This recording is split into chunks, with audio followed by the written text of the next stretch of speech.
Hi everyone, welcome to my channel. I'm Chitra Ayu, and this channel usually I talk about design tutorials and sewing tutorials for Indonesian audience, but because life happened and I lost my fiance a year ago, already 1 year and 2 months, then I started to start this section about my grief healing journey since I lost him. And I didn't update regularly about my healing because not because nothing happened to me, but because a lot of things happened to me in this 1 year. It's amazing. It's a mix of feeling, but overall it's been a great journey.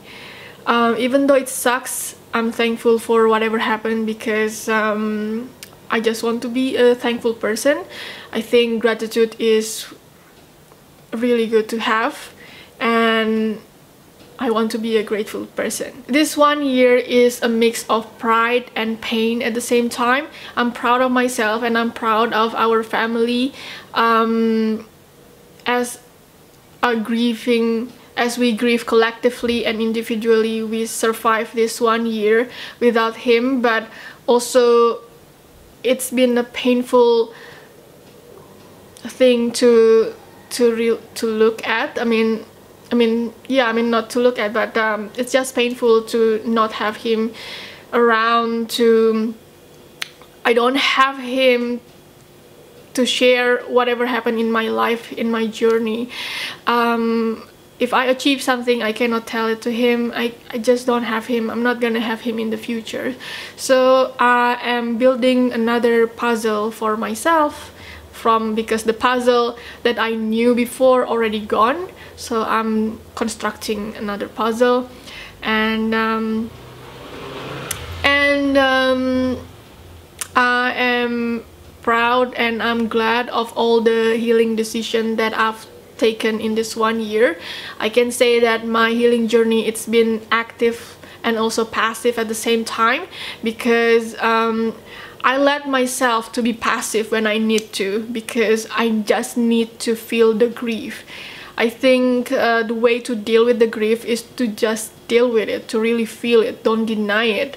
The more I deny it, the more it's gonna be worse for me. So I just let myself to feel it.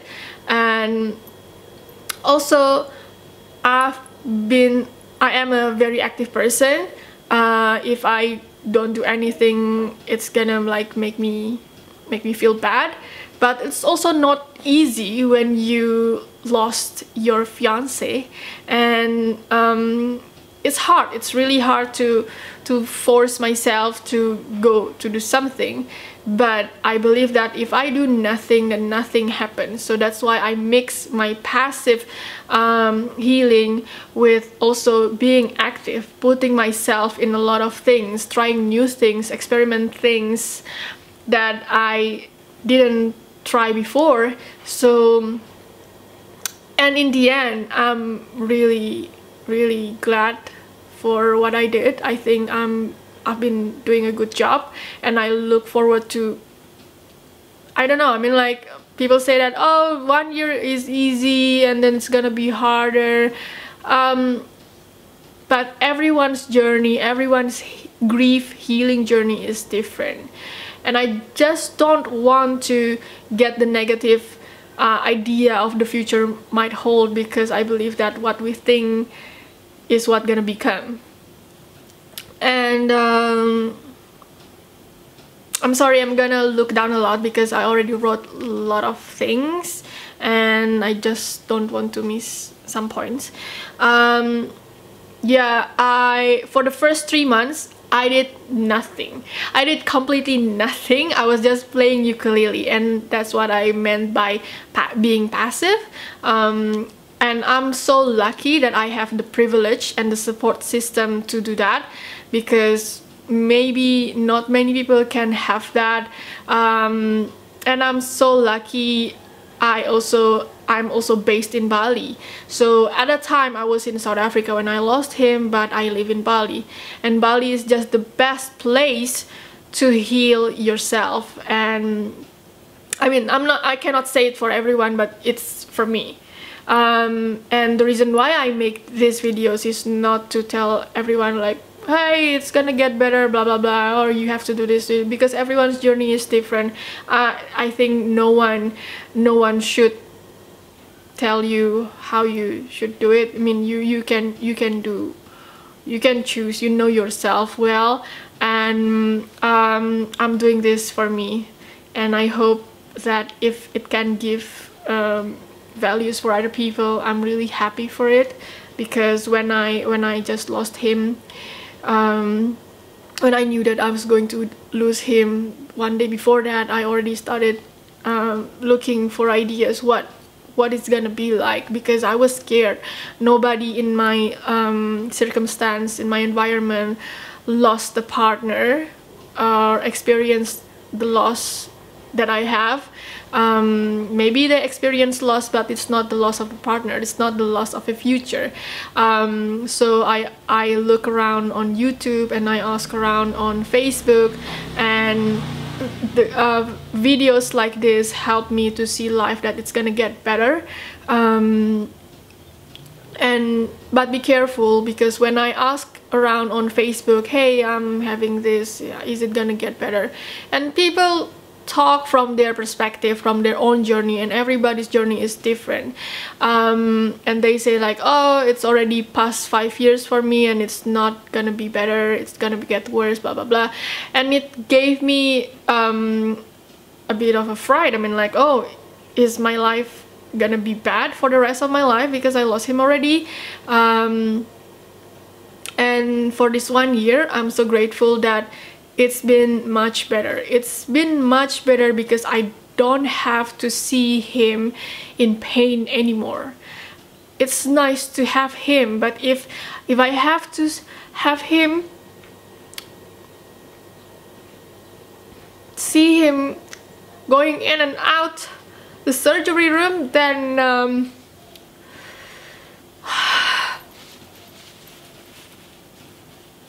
no, please. No more surgeries.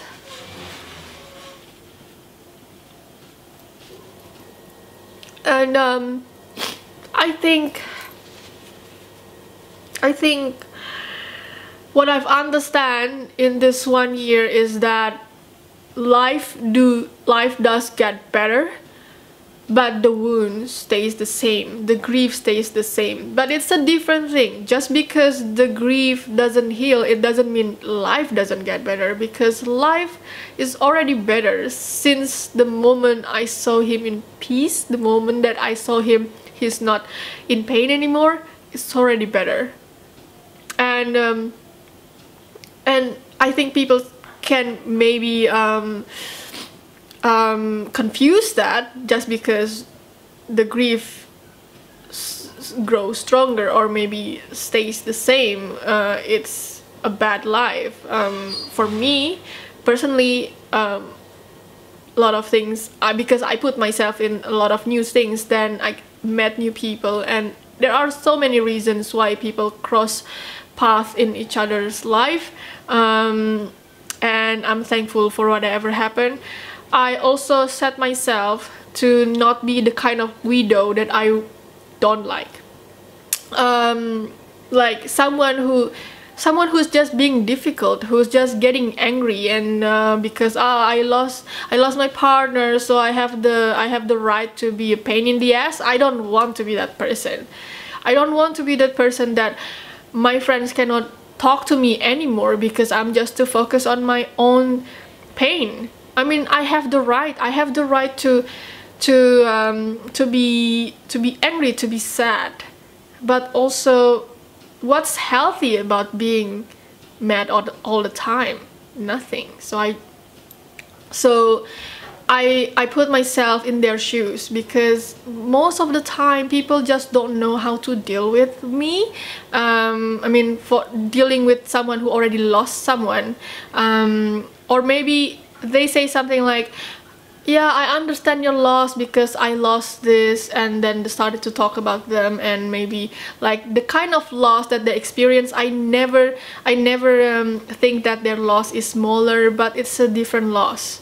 I mean, losing losing your dog and losing a partner is different, and it's not about which one is bigger, but it's just different. And sometimes maybe you can get offended by people saying that, because yes, there were times that I felt like, no, it's not the same, but I try to not be angry, because people actually, it's maybe they come with good intention, but it just didn't came out with a good way, because they don't understand, and I just can't tell them it's different. But being nice, I can still be nice, not just be angry, like, hey, it's not the same, blah blah blah blah blah. It's annoying. And I don't think Michael, my fiance, chose me to be his partner in life if I am that kind of person, because I know, because he knew that I'm this woman, and this is the kind of woman that he wanted to have in his life. And also it's really helpful for me to just let people know how they can help. I think this experience trained me to teach me to ask for help, because I'm really bad at that. I am an independent person.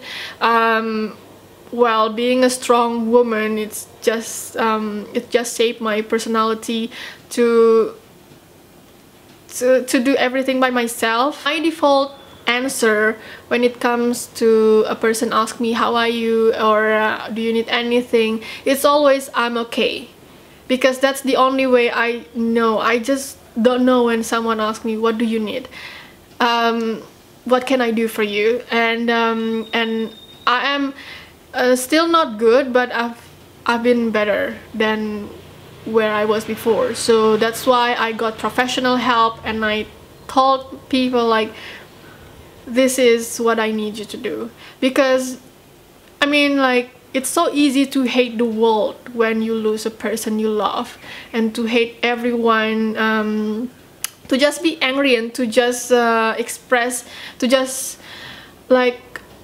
projecting your anger to someone else. But I don't want to be that person. And you know what, people want to help, but they don't know how to. So many people that love you, your family, your friends, they want to help, but just they don't know. And I want to realize that, and I don't want to make it harder for them to help me. And I think that this 1 year, it doesn't change the pain. The pain is still the same, like the pain that I felt the first day that I lost him. But life does get better, so I don't want to confuse life and pain, because in life you need pain so that you can appreciate when great things happen.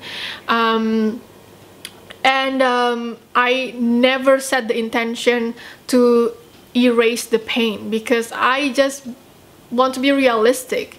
This is not a wound that can be healed. This is a wound that's gonna stay.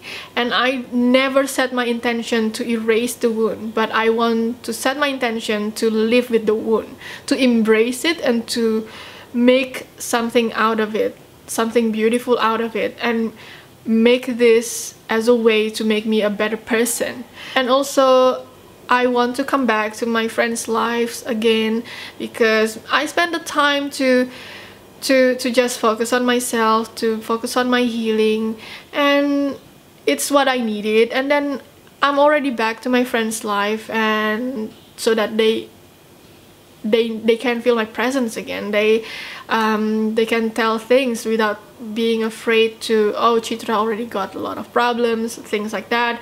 And I'm thankful that they are understanding, and the new friends that I got, because I'm already a stand-up comedian. Because of the grief, the grief pushed me to do a lot of things, and one of the things is to do stand-up comedy. And also it helps to talk about him, of course not to everyone, but to the people who feel him, who know him, like his family. And even if the story needs to mention about him, not that suddenly I just talk about him, but if the story involves him, then I need to talk about it, because if I don't talk about it, I hate it, because he is part of my life. He exists in my life, and I want people to acknowledge that. My friends, my family, or the guys that are going to date me or gonna be with me,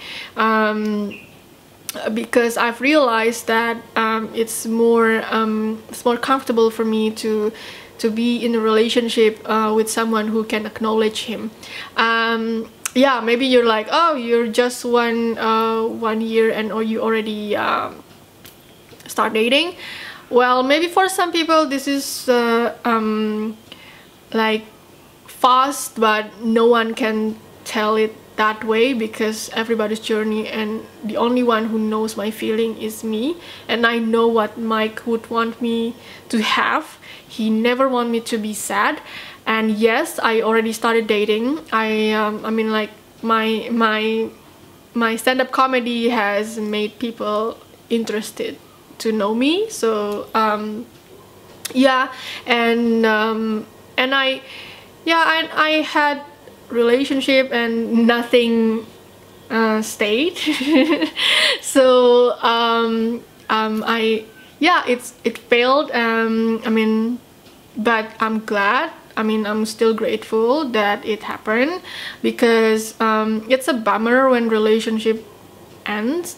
And just because I lost him doesn't mean that I don't feel sad anymore when a relationship ends, because yeah, it's not the same level. Of course, breakup is not as painful as losing Mike, but it's still a bummer. And I'm glad that it's still a bummer, that for me it's still a bummer, because it means I still have feeling, I still have a functional heart that can feel, that can fall in love. And that's the reason why I put myself in a relationship. It's not to replace Mike, but it's to see life, to enjoy life, and to see how I've changed as a person. I don't want to be a broken person who cannot feel love anymore, who hate everything. It's not healthy for me. And I've learned a lot. I've learned a lot that I think I feel more comfortable in a relationship when I can talk about Mike, when that person acknowledge Mike. I will like appreciate that a lot, because Mike is Mike. If someone gonna date me, it means like he's gonna date me with this car, that might exist in my life, and I have a box in my heart where I keep him, and no one's gonna take that away from me. But I still have a room to love more people and more things in life, and it should not be a fear for that person.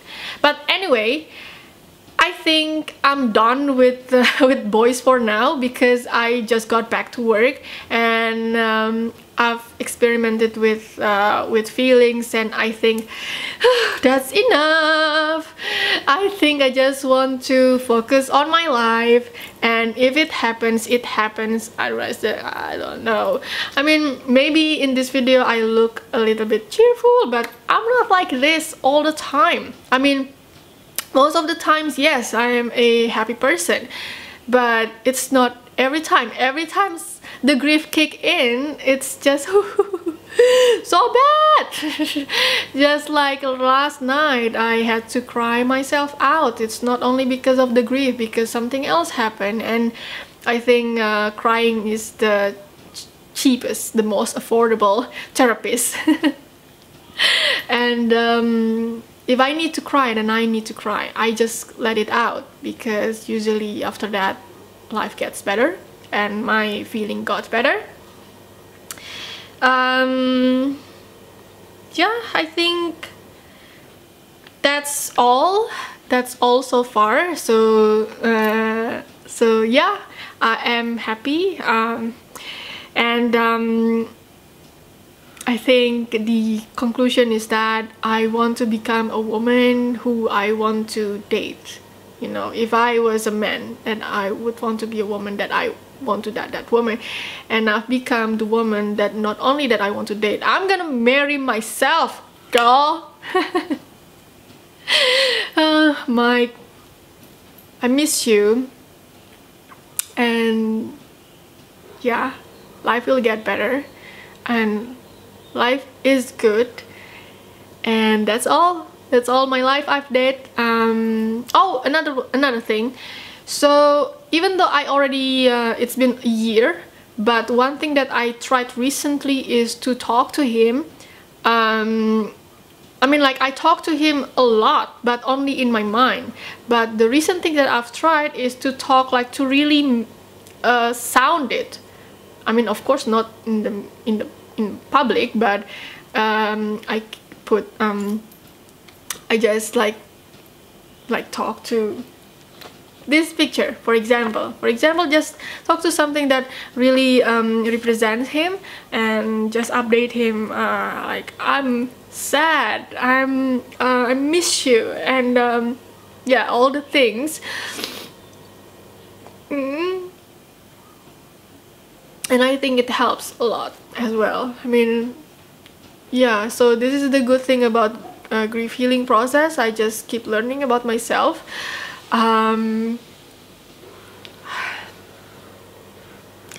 Mikey, I miss you. But it's been great. And yeah, that's all. I didn't want to end with crying because like what I said before, the idea is that this year it's good, and don't judge this video with, I mean like I don't matter to be judged, but I know what it feels like to, if you're watching this because you also go through the same thing and you're scared, like, oh, it's so sad. No, it's a lot of grace in it. It's sad, but it's beautiful. It changed the way I see death, and I see life differently. So yeah, I hope to see you again in my next update. Bye!